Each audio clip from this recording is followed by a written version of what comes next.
My name is Darren Hupke, and this is Pixels and Polygons, part of the Soundstone Network.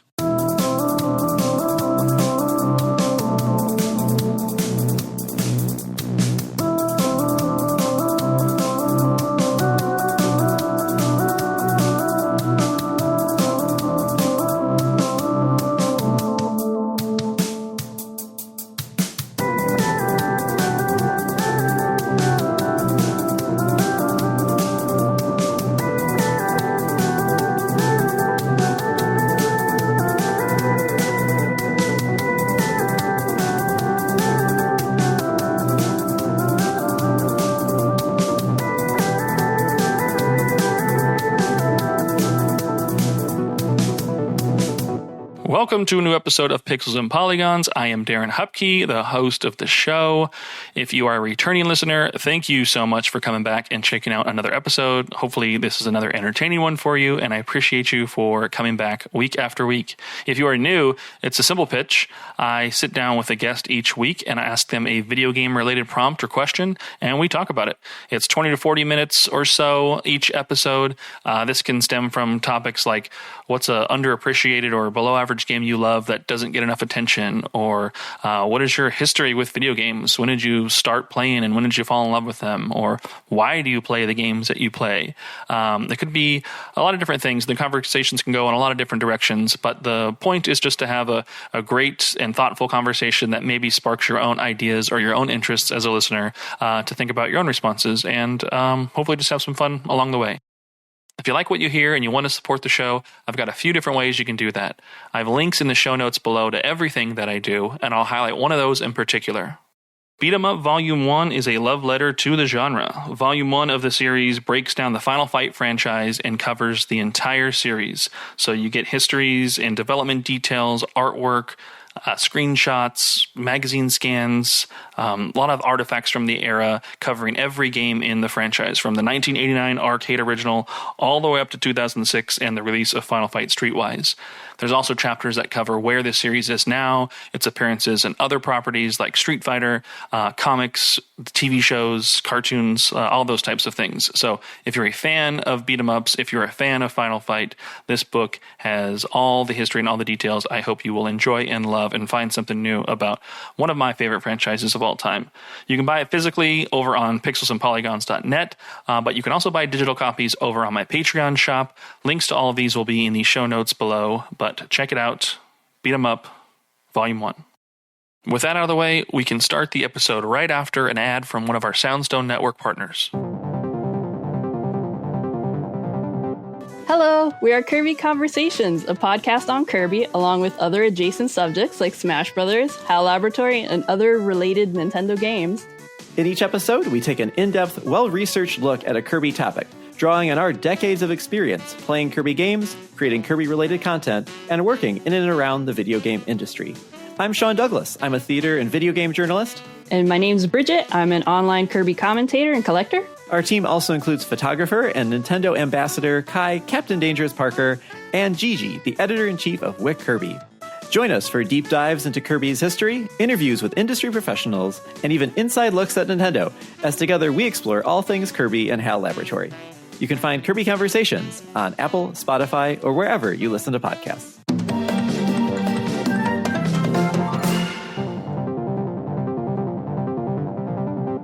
Welcome to Pixels and Polygons, a conversational podcast about video games. I am Darren Hupke, and this week I am joined by a brand new guest. You've not heard him on the show before, but if you've followed along with any of the other non-podcast related things I do, if you've read any of the 32-bit library books or checked those things out, you may recognize this name, but we have Audi Sorlie joining the show. Welcome to the show, Audi. I'm so happy to be here and happy to talk to you finally. It's actually the first time you and I talk in voice, despite, like you mentioned, I think we worked on a couple of book projects together over the years. Yeah, 4 total 32-bit library books you've contributed to. Yeah, oh, shoot, I've right. totally, and this is the sad part about this, but Beat 'em Up. No, you contributed a lot to the Beat 'em Up book. That's right. That did actually finally come out and wasn't censored by the corporate masters. That wasn't controversial at all. There was no problem there. Yeah. That's actually one of the my favorite projects that I did like off the side of my day job in the recent history was beat 'em up. I had a lot of fun doing that book with you. Yeah, that was cool. You had the nice little like wrestling references and the ties to like how the series has been impacted by that stuff, and then all of the articles. So in Beat 'em Up, it just covers the entire history of Final Fight, like all the games through the franchise, and then you also wrote about the audio and sound design for every title in the entire franchise up through Streetwise. So. Yeah, it's my bread and butter. You know, I love game music and game audio. That was my start in the industry too. So like anytime I have a chance to like spill the gospel of game audio, I take the chance. So that was a great book actually. That was a fun kind of continuation because I did the DF Retro Final Fight for Digital Foundry, and I think that was the first script I ever wrote for them. So it's kind of fun to kind of go back there. And since I had done that episode, I had also had extensive conversations with Okamoto-san, who was the producer on the game. So I kind of got to go back and talk Final Fight in even more detail. That's fun. Yeah, that's rad. Yeah, the DF, all the DF retro stuff's great. I mean, I watched that multiple times as I was doing my writing and research just for inspiration and background noise and everything all simultaneously. So that's fun that it's all tied together there. But yeah, how about you tell us a little bit about you for people who don't know who you are? Who are you? Let us know. Fill us in. What do you do in the games world, and what are some of the interests and hobbies that you have that you've been tackling lately? And just who are you, Audi? So I think most people are probably most familiar with me from Digital Foundry. I'm kind of the Burt Ward to John Lemmon's Adam West. See if we can get that reference. And been tag teaming with him doing DF Retro for 6 years now. First one we did was Bubsy. But I've actually been in the games industry for now 22 years. Or more, actually. Man, what year is it? I started in the games industry in 2001. I was an intern at Funcom, the people who did Age of Conan and Dreamfall and those games. And so I've been in games since then. Started in game audio and kind of worked my way up to both producing and directing. And today I am the lead producer at Limited Run Games for their original development department. So all the like Carbon Engine retro releases, as well as the original games. Most recently, we announced a game I'm directing, which is the new He-Man beat 'em up. So I kind of tackle all these different tasks. Been around the industry for 20 plus years, and also like you have an author. I've written various books about video game history, and just kind of had my hands in different things. Just love video games and tried to be involved with it one way or another since I was like 18. Yeah, well, that's fun. Yeah, the Funcom stuff I heard you talking about a bit on the DF Retro podcast. So y'all can catch Audi more regularly over there. You can find DF Retro and all the Digital Foundry stuff on Patreon and all over the internets as well too. So the DF Retro Super Show, with John Lemon and My Life in Gaming and myself, and hopefully in the near future you as a guest. Yeah, that'd be fun. I would absolutely not say no to that. So yeah, you need more nerds to talk about video games. I'm one of a million. It's hard to come by. It's a novel concept, but once we find some people, we intend to bring them along. That's fun. All right. Well, how about we get into an icebreaker? Let's see if we can get your brain juices flowing. Oh, all right. My kinks. Yeah. Let's see. I like this one. If you were a fighting game character, where would your stage location be? Man, being European, I'm already kind of like in the games industry as well as like, especially the retro game industry. It's like I'm already a unicorn because I'm like from Northern Europe. I'm born and raised in Norway. And so I would be, my country would not allow me to not have my stage be anywhere else but in Norway. Probably at a pier or something like Ken's stage, but more fish and less excitement. So, yeah, a fjord or something, a nice backdrop of Norway. I think that would make it would make a good fighting stage. I'm not sure why no one's actually done it. Yeah. Now that I think about it. So I guess that's the next project. Yeah, all those world warriors and not one could be from Norway. Yeah, there is a Mage the Dark Age on N64 has Ragnar, who is Norwegian. See, I keep track when we show up. World Heroes from SNK has Eirik, the Viking, who's also from Norway. And I think that's about it. Someone can correct me if there are other Norwegians. But I think in the fighting games scene, that's probably it. That's fun. Okay, well that's a fun location. It's original, it hasn't been done enough, and or much at all probably, and would be a nice little locale. Every time I say that's not been done or whatever, there's always someone that comes up to me and it's like, that exists on like a DOS game or something. It's like, God damn it. Yeah, as I'm investigating a bunch of old skateboarding video games for my current project, and a blind spot for me is a lot of like the European like home computer scene and things like that. So I'm getting like Spectrum, like Spectrum and Commodore 64. I'm like, oh, okay. So I guess there's another game here that existed that just wasn't on the NES or arcades in North America. Like I've got to be more aware of some of these things. So it's neat diving into and investigating some of these things and coming across like I think that I knew everything and then, or, thought I knew enough to get started. And then as that snowball starts to kind of build and build, it's like now a massive, giant mountain in front of me because there's just so much more as I start to peel back the layers, which is fun. That's one of the reasons why I kind of wanted, or I never had a desire much to be like involved in like the retro scene.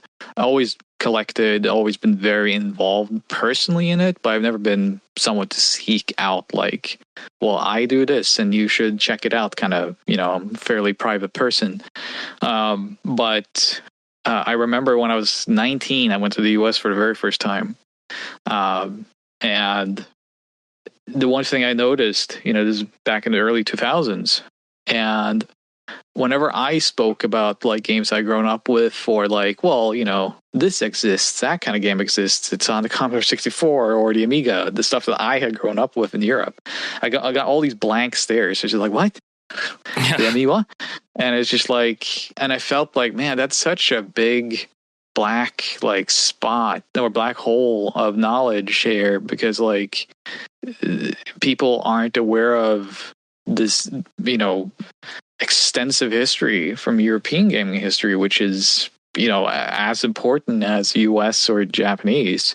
In some cases, it's way more wild because it was so separated by all these different countries on the continent that all these different either microcomputers or genres that they enjoyed, like from Germany to Spain and whatnot. So that was kind of one of my main reasons for starting to write books and share the gospel, so to speak, was that I always wanted people to learn more about the fact that like, hey, it's not just the games industry crashing in the 80s and then Nintendo comes in. There's like, this never happened in Europe. It's not that dramatic. It's like this microcomputers and local consoles here have tons and tons of history to it that still to this day I find kind of underrepresented in most writing and most kind of podcast circles and stuff. So that's generally what I want to do when I'm even on the Super Show, is just kind of like, nah, I'll be the European.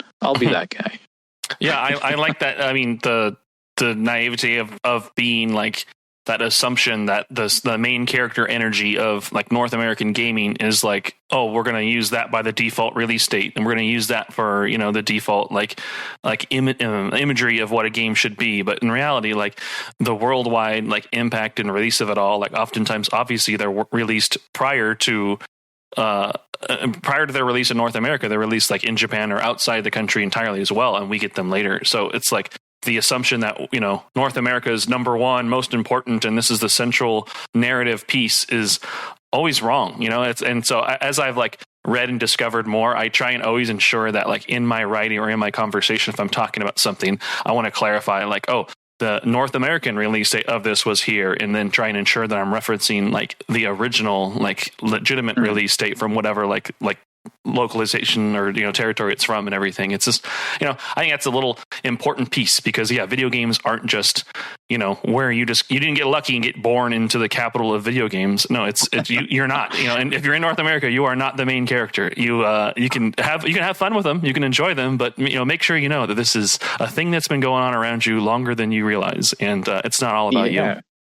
And it was way more active in Europe than it was in the US, even like 80s and early 90s. Oh, yeah. I'd say up until the 2000s, because we just had so many more platforms that were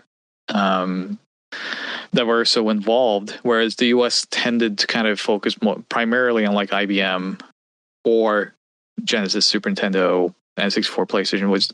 That was kind of like the contrast, but whereas here it was just so many, and like I said, different countries had their different things, so it was just such an active scene. I've always been pondering about writing a book about like the rise and fall of European game development, because things happened.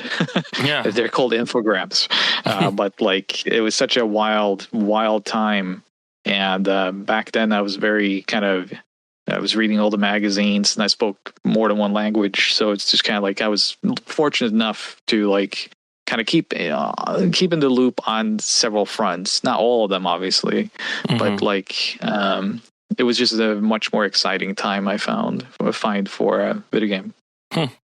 Well, I mean, it's interesting. This conversation's kind of leading us right into like the main question topic. I've refreshed my questions for this new 2026 year for the podcast. And so you'll be the first to kind of talk about this Origins episode here. But hearing a lot about that already, like I'd love to know, when did you start playing video games? And I'd love for us to talk about some of your earliest memories and just kind of like your journey through like your gaming kind of origin story. So when was that? That's a fun question. So I was born in 85, May of 85, and I have an older brother. He's 7 years older than me. So when I was born, he was already kind of established and into his hobbies, which included like, WWF and Ninja Turtles, comic books, and video games, obviously. So when I was born, I was very quickly introduced by video games by him, because that's what he wanted to do with his little brother, was play video games. And so the earliest I kind of remember of any kind of video game was booting up the Commodore 64. That was the very first console or microcomputer that I played, and probably the most impactful, more so than the NES, though we had that as well and played it a ton. The Commodore, which is just something that still to this day, even as I sit here recording this right now, I just got the C64 Ultimate. So it is still very much an active part of my life, and it is kind of my default go-to system when I need some nostalgic warmth to get me through the cold winter season. So the Commodore, to me, defined what a video game platform was, because it was the utmost of escapism. It was just like you would have. Now, this also goes into kind of like how the scene was in Europe, was that you didn't necessarily have the original game diskettes and floppies. You would or tapes. You probably have a copy from someone, because everyone just had these gigantic libraries of pirated games. But that was kind of part of the journey of that. Was just on the Commodore, you could load it up, put a random disc in, see what was on it, and it would be a completely transcendent adventure, most likely, either in audio or graphics or gameplay, or all three combined. And that was something that I didn't find playing the consoles from an early age. So but the very first game I remember playing, which I've written about a little bit in the past, was a game from Sierra called Donald Duck's Playground, which was made by Al Love, who I got to meet and talk to eventually in my life. And he also made Leisure Suit Larry. So it's quite a contrast from Donald Duck to that. Yeah, it's just quite so. a wonderful person, very funny, and just a genuine soul. If you ever get the chance to say hello or meet him, I would absolutely jump on that because he is a living legend. But that was a really impactful moment because for those who don't know, here in Europe, and especially in Norway, Donald Duck is just a role model. It's just when I was a kid, that was everywhere. That was way bigger than Mickey Mouse or any other Disney character. So the fact that I could play a video game where you could control Donald was extremely exciting. I was like 3 years old. And it's slightly educational, but at the same time, the amount of variety in that you can stock fruits, or like you have to like put toys on a shelf. It's all about learning numbers and math, kind of simple math and whatnot, but it's made fun. And your reward for that was building a playground that the nephews could go and play with.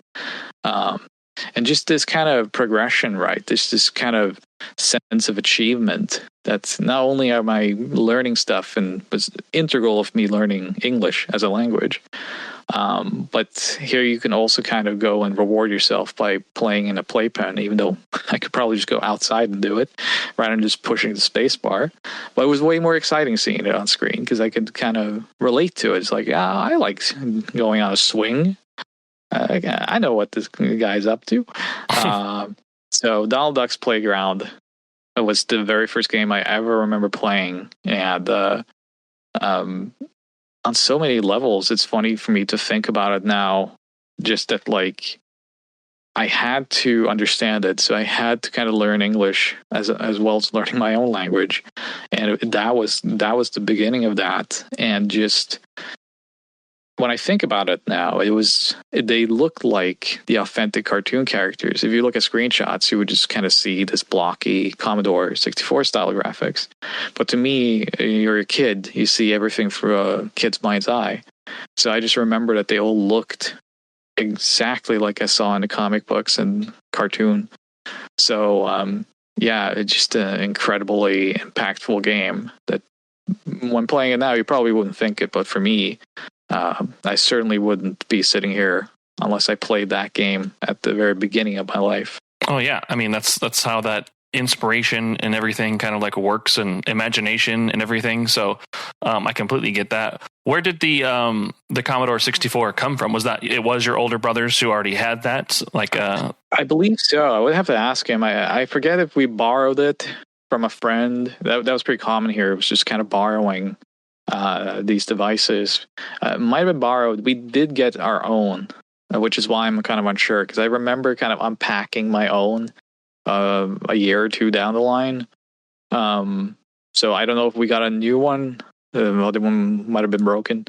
But my brother, he had, let's see, when I was born, I have to ask him, but he definitely had some like LCD devices and stuff. I remember we had the Commodore 64, and a couple of years later, we got the NES, and then my neighbor got the Amiga around the same time, like 88. So that was kind of the next step or next part of my journey, was like once we got the home console and my neighbor got the Amiga, it was just the race was on.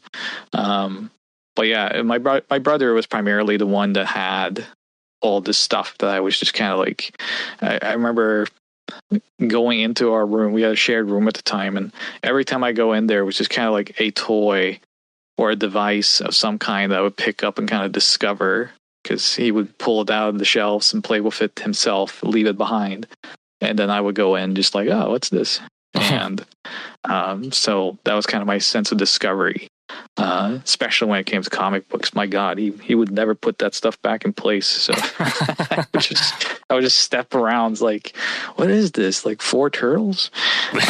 So, but yeah, that was definitely due to him. Yeah, I have an older brother as well. He's only 2 years older than I. I was born in 86, so I'm around the same age as you. But my older brother, he's born 84, so not quite the same like gap necessarily. But for me, it was I always remember like video games being in the house, like the family got an NES, in like 88 or 89 or whatever. But I always remember like my brother being not quite as interested in games, and they were always kind of like my thing. So like, it wasn't a lot of like hand me down situations from him, or like learning or wanting to like, participate and collaborate with him on his interest. It was always like, okay, yeah, Darren's the one who's kind of like mastering this thing. Like, I'm going to go do something else. And I learned a lot of other things from him, down the road, like punk music and stuff like that. Like I got from him. Right. But yeah, video games was independently, like, it was always like my family knew it was like, okay, that's Darren's thing, and like they always kept me stocked and well fed in the video game department. It felt like. But I was the only one in the house that really like was all in on it. Like my brother would like dabble in and out. There would of course be some multiplayer games and things like that. He would come and try and play. Yeah. But it was always like he'd play for a couple days or have an afternoon fill, and then otherwise then I'd be on it for months. Yeah, my household, we all liked video games. So my mother loved video games. She still does. She was really into Tetris, and she was very good at it. She won some sort of local thing for Tetris at some point. And this is completely the tangent, but when I met Alexei many years later at the E3 2019, I told him about that. I was like, hey, my mother, she won like this Tetris thing when I was a kid. So she, she's really thankful for your work. And he was like, oh, let me write my name and number on this card and you give it to your mother. Okay. And I was like, is my mother being picked up by Alexei? He was very nice though. But I just remember that was his immediate reaction, like, how old is your mother? Okay, give her this card. So yeah, what could that mean? What is the invite there? I don't know. She actually did. She framed that card and it's hanging on her wall. Oh wow! So that's cool. But no, so she was really into games. The only one in my household. So I have a younger brother as well. He's 3 years younger than me. So he came in a little bit later and plays mostly PC games these days. But the only person in my household that wasn't necessarily into video games until much later was my father. So my father is a history writer and kind of government-approved historian. I say government approved just because like the government keeps seeking him out to like verify facts and artifacts and whatnot. So he was always working and kind of, that's where I kind of got that side of me was like, hey, preserving history in detail and trivia is kind of part of my DNA. His hobby was when he wasn't working, he would drive a rally.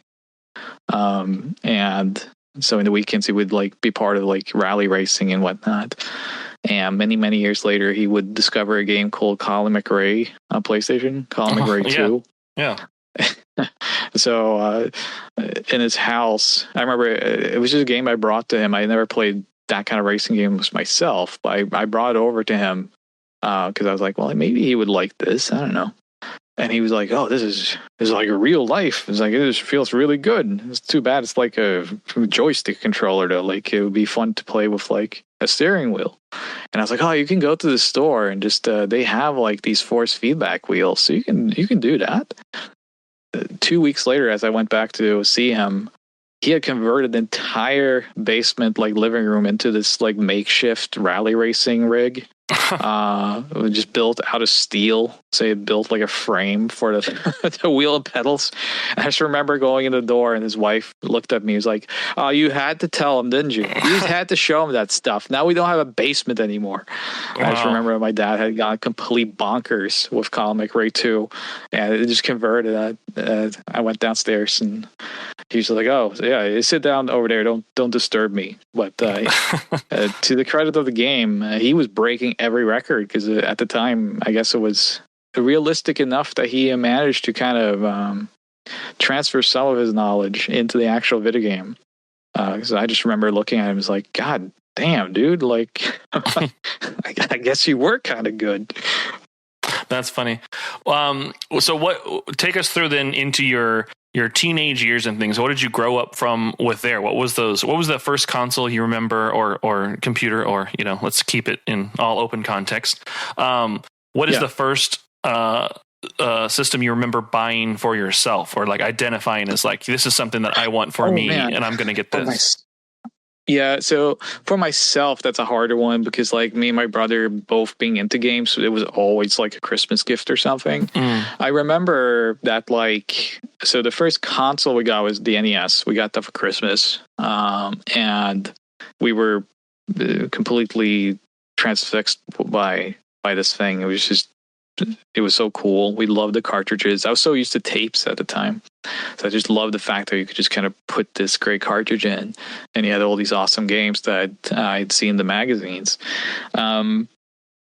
Later on, I'd say that the first thing I kind of asked for that I never truly got, but I got to hand me down from said neighbor was the Amiga. I did manage to kind of snag an Amiga once I think they upgraded and they were just like, do you want to take this A500? And so I had that for a little bit. And that kind of became the start of my personal journey in video games because that was kind of when I sat down, I had a monitor on my desk and the Amiga, and later at night, I would just kind of load up all these different games by myself. So the Amiga was definitely my first kind of foray into just like, okay, what is, what's out there? My brother isn't around. He doesn't care about this thing. He really didn't care for the Amiga. And he was much more on like Mortal Kombat and Street Fighter on Super Nintendo at the time. So I just sat awake till late at night with the Amiga and just kind of loading up all these different games. So I'd say that was the first one that was kind of my system. And then as you start to get older, like what are the games that you start to get a taste for? Like what are those like early genres that you remember like being attracted to? And like, do you still think you play those same type of games today or seek out those same type of genres absolutely. Today? Yeah.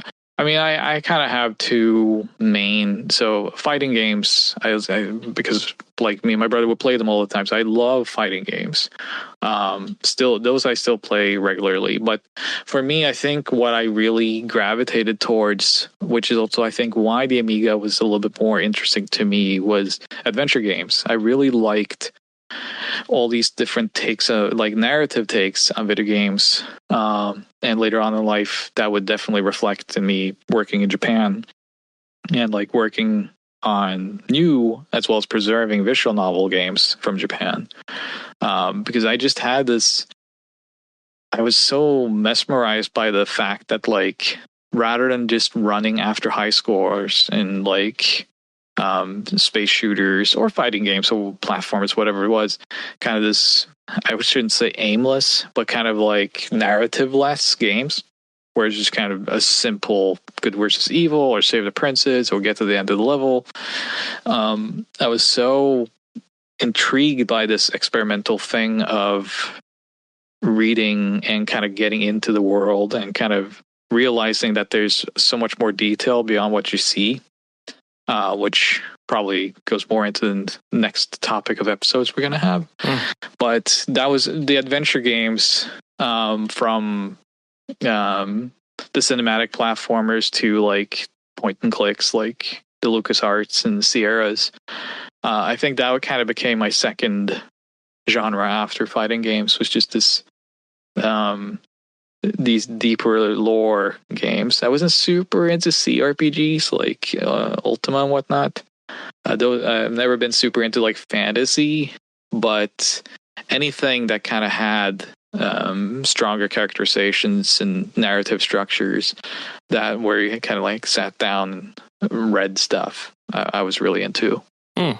Yeah, that's fun. Yeah, I also, for whatever reason, the that fantasy environments of the classic imagery and everything that always is not quite as exciting for me. So yeah, some of the games like that are obviously beloved and well known and long running and everything, they never kind of caught me. But I do love like just good adventure games and narrative games. It just reminds me of I have a good friend, and we've had this debate before about like kind of what's more important to us with video games, like gameplay or like a narrative and everything. And I almost would prefer a better narrative, even if it comes at the expense of some gameplay, because I want to be like kind of entertained and enamored and like have this curiosity about what could be coming next, and like the storytelling aspect of it is like that's valuable to me. I think that's obviously why I like movies and other things too as well. I like to be surprised by where a story is going, and of course I want to be entertained with like the gameplay side of it, but I can almost put up with like a little bit of a lackluster gameplay if it means there's like a strong narrative behind it. Like to play a game just to play a game for like chasing a score or the simple objective. Like there's only so much that can take me, as far as like entertainment goes. So it's interesting to hear you have a similar taste then as I do. I was just always so like, due to like certain impressions that I got in life, but also like from video games, was like the idea that they could emotionally affect you. Because I was a very quiet kid, and I had two brothers that required a little bit more attention than I did for various reasons. And, in school and stuff, wasn't that I was unpopular or anything, but I was shy at the time and very private. So I had a couple of friends that always came over, but I think the idea that this thing that I interacted with could also like make me think a little bit deeper, even at a pretty young age, I was kind of just chasing that high, so to speak. And I was always wondering like, how high could that go? Like how impacted could I get by these games? Because it was like one specific game that was just like, man, it floored me. And, like I mentioned earlier, like I think that was definitely one of the reasons why my path took me over to Japan, was just kind of like, because that's where I kind of realized that if I was going to seek the depth of that, then the visual novel / adventure genre on PC and PC 98 and such was definitely where I was going to find that. But at the time with Amiga, that was that was where I could find that experience easily, comparatively to like Super Nintendo and Genesis and the NES. So that was definitely to answer your question in a very long form. Those were kind of the genres that I sought out. Yeah, no, that's cool. That's video games mean different things to different people. I think that's why it's a much more unique entertainment, medium than like a book or a movie or music. Those singularly give you their entertainment in an expected vessel. Whereas games for people, like people can get a different reaction or response or want to play them for different reasons. Some people want to play them for stress release and to not think about much, or some people want to just do it for idle time to just kind of like keep themselves like occupied mentally while they're waiting on something to happen. And some people want it to be that primary thing that is driving their creativity or their interest or their, excitement, with what they're doing. But games can do all of those things. It's the most adaptive medium we have, right? Yeah. It is interactive, is not static, and I love movies. I love reading, but I always find myself more intrigued by the experimental nature of video games, and just especially when you go backwards and you just see that like a lot of the things that we tout today as kind of like modernized and like better today in quotation marks, you can always go back and see like, man, they did this in like 88. It's like, how forward thinking were these people? And at the time they probably weren't realizing it, or we weren't realizing it. But that's why I love history. Yeah, that's fun. Well, we did the thing. We answered the question, Audi. That's the goal of the show. To hear a little bit out and ponder and wonder and get a conversation going out of it. So I appreciate you coming on the show. We will be having you back more. Spoiler alert: we're going to record another episode right after this, and you'll be able to hear more from Audi in a few weeks after you listen to this. Do you let people know how you make this sausage that quickly? Yeah. I'm not that. I can't keep secrets or hide. I'm like that. Right. But how can people follow you or find more from you? Where would you like to share some places that people can get more out of you beyond this podcast? Yeah, on most socials, if you want to reach out to me or find me, follow me, whatever, you can find me under PC98_Audi. That is kind of like the name I use everywhere. So just Googling that, you would probably find most of the avenues to reach out to me. Cool. Anything upcoming that you're excited about? I mean, obviously the DF Retro stuff, the podcast you're doing. Anything that you maybe recently have done that you want to send people towards to check out? Definitely the He-Man game that was announced late last year. There's a new beat 'em up that I'm directing alongside the Bitmap Bureau from Ascendant Crisis fame, which said brother is working on because he introduced me to Master of the Universe when I was a kid. So this was my way of kind of being able to bring him back into that and take the nature of playing with action figures into the natural next step, which is a beat 'em up game, much like Ninja Turtles and such. So I've been having a ton of fun kind of formulating my own ideas alongside Bitmap, what a great beat 'em up is, and being able to do it with He-Man has been incredibly fun because it's just, everyone knows He-Man is just the perfect game, perfect IP for such a game, but it never got it. So it's been a project where it's kind of, we're making history by correcting history. It's getting the game that it should have had back in like 1994, and we're making it authentic to that era. Yeah, that's cool. I am looking forward to that. I'm a fan of beat 'em ups, so I will be getting that for sure day one. But appreciate you, Audi, for joining the show. Y'all have a great rest of your week, and catch you back here in 7 more days. Have a good one, everyone. Bye. Thank you.